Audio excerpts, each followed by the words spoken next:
திருச்சிற்றம்பலம். திருவாசகம். முதல் திருப்பதிகம். சிவபுராணம். பாடல்.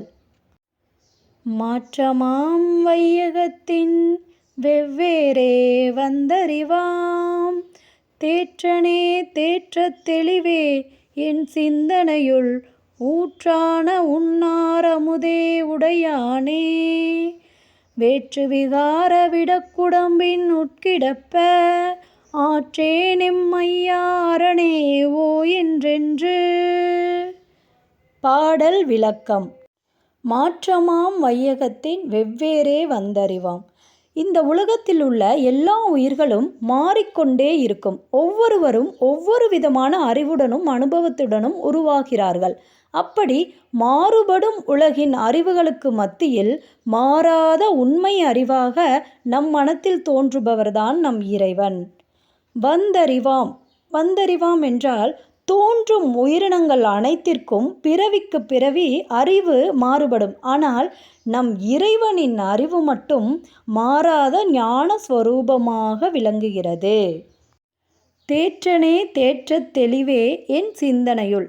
இறைவன் நம் சிந்தனையின் பூரணமான தேற்றமாக விளங்குகிறார். தேற்றம் என்றால் நம்பிக்கை என்று பொருள் வரும். அப்போ இறைவன் நம் சிந்தனையில் பரிபூரணமாக நம்பிக்கையாக இருக்கின்றார். இறைவன் நம் உள்ளத்தில் தோன்றிய தெளிவான அறிவு. அதாவது இறைவன் வெளியில் இல்லை, அவர் நம் உள்ளே நம் சிந்தனையின் மையமாக விளங்குகிறார்.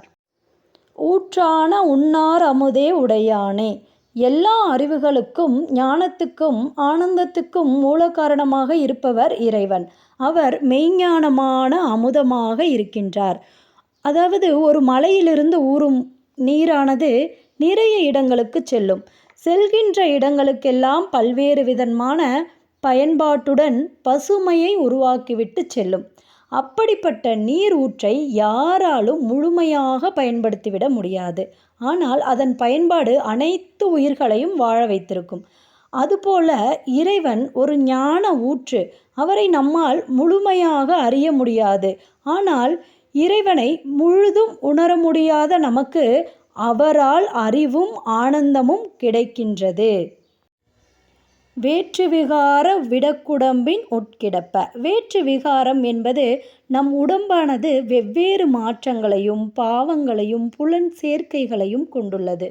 விடக்குடம்பு. விடக்குடம்பு என்பது அசுத்தமான பாவம் நிறைந்த சுத்தமில்லாத எண்ணங்கள், ஆசைகள், நோக்கங்கள் நிறைந்து இருக்கும் உடம்புதான் விடக்குடம்பு. இவ்வாறு சீர்கெட்ட நிலை கொண்ட உடம்பை நாம் பெற்றிருந்தாலும் இறைவன் அந்த சீரற்ற உடம்பிலும் உறைந்திருக்கின்றார்.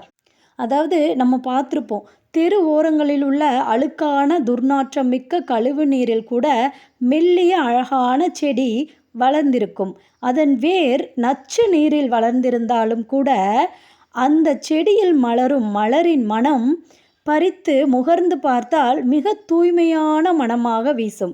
நம் உடல் என்பதும் அப்படித்தான். அசுத்தமான பாவங்களில் மூழ்கிய புலன்களின் அடிமையான இடம். ஆனாலும் அதற்குள்ளேயும் நம் இறைவன் குடியிருக்கின்றார். ஆற்றேன் எம்மையா அரணே ஓ என்றென்று. ஆற்றேன் எம்மையா என்றால் ஐயனே, அப்பா, கடவுளே, என்னால் உன்னை அடைய முடியாத எண்ணத்தை தாங்கிக் கொண்டிருக்க முடியவில்லை அப்பா என்று தனது துயரத்தை வெளிப்படுத்துகிறார் மாணிக்கவாசகர். மாணிக்கவாசகர் இறைவனை எப்படி அழைக்கிறார் என்றால், உன்னை நினைத்து நினைத்து உன்னையே அழைக்கின்றேன், என்றும் உன் நினைவாகவே என் மனத்தில் இருக்கின்றது. ஆனால் அந்த நினைவுகள் என் மனத்தை உன்னை அடைய முடியாமல் வாட்டுகின்றது. என்னால் உன்னை அடைய முடியவில்லையே என்று என் மனம் துன்பத்தில் துடிக்கின்றது என்று தன்னால் இறைவனை அடைய முடியாத வேதனையை மனம் வருந்தி பாடுகிறார் மாணிக்கவாசகர். பாடலின் விளக்கத்தை சுருக்கமாக காண்போம். மாறிக்கொண்டே இருக்கின்ற இந்த உலக வாழ்விலிருந்து விடுபட மாறாத நிலைத்த அறிவான சிவன் என் உள்ளத்தில் குடியிருக்கின்றார். பாவமுள்ள உடம்பில் இருந்தாலும் என் சிந்தனையில் ஆழத்தில் அவர் உறைந்திருக்கின்றார். இறைவனை நினைக்காமல் ஒரு கணமும் என்னால் இருக்க முடியவில்லை. இறைவனின் நினைப்பு, அவரை அடைய முடியாத தவிப்பும் என் மனதை துயரடையச் செய்கின்றது என்று பாடுகிறார் மாணிக்கவாசகர். பாடலை மீண்டும் ஒரு முறை காண்போம். மாற்றமாம் வையகத்தின் வெவ்வேறே வந்தறிவாம் தேற்றனே தேற்றத் தெளிவே என் சிந்தனையுள் ஊற்றான உன்னாரமுதே உடையானே வேற்று விகார விடக்குடம்பின் உட்கிடப்ப ஆற்றேனெம்மையாரணே ஓ என்றென்று. திருச்சிற்றம்பலம்.